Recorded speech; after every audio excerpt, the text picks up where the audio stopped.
Dobar dan i dobrodošli na video na kanalu. Danas sam za vas ljudi pripremio zanimljive činjenice u Prvom svjetskom ratu. Ako ovaj klip pređe 50 lajkova, pravimo zanimljive činjenice u Drugom svjetskom ratu, tako ljudi to je to. Uživajte, krećemo.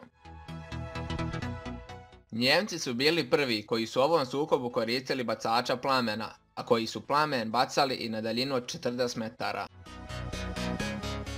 Više od 500.000 golubova nosilo je poruke između glavnih štabova i prvih linija fronta.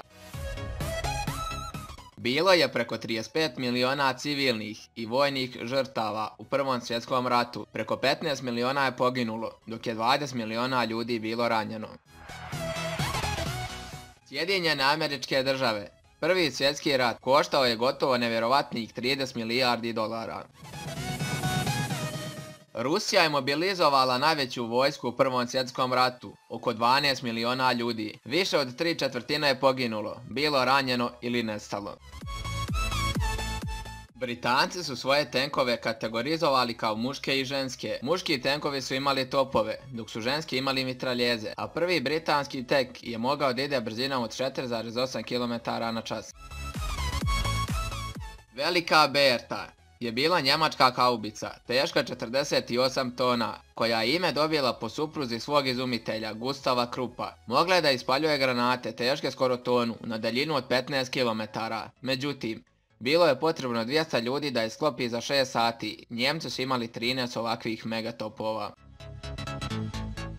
Psi su korišćeni kao kuriri koji su nosili naređenja od prvih linija fronta u kapsulama nakačenim na njihovo tijelo. Također su postavljali nadzemne telegrafske žice.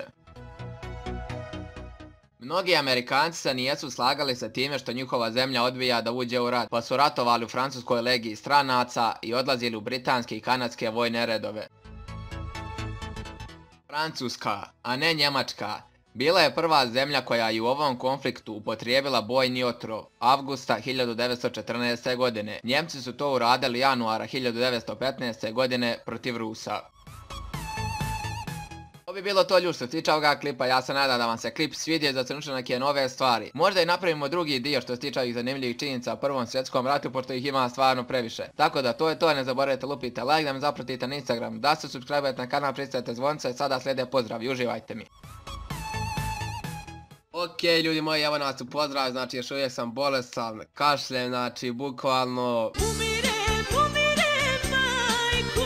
Ok ljudi moji, znači evo nas, odmah da krenemo da puno ne bih duže, znači veliki pozdrav za retardiranu Foku, Ajša i Sara, Aubameyang 9, Lazar PC, Propeka, Milanče, Spartanac, Majki, Superman YouTube, Živko TV, David Karevski, Blood King i na kraju Miloš Marinković. Veliki pozdrav za vas, hvala što ste komentarisali prošli klip. I ljudi, podrška je onako po meni solidna, bila je bolja ranije, ali šta ćemo sad. Tako da ono ljudi moji, to je to, znači ovo snimam u 6 sati 24. Klip će izaći 25. nemam pojma kad. Tako da ono ljudi, to je to. Još jednom hvala vam puno što ste komentarisali. Kome nije problem neka podijele ovaj video, znači ajmo da pokušamo 40 lajkova, dosta će teško biti, ali eto, ajde da pokušamo što ima veze. Tako ljudi moji, to je to, još jednom puno vam hvala, lajkujte ovaj video, subscribeujte se na kanal i da, znači ako želite pozdrav, subscribeujte se na kanal i uključite zvonce, komentare, napišite jesam, tako da ljudi, to je to, uživajte u ostatku dana i pozdrav.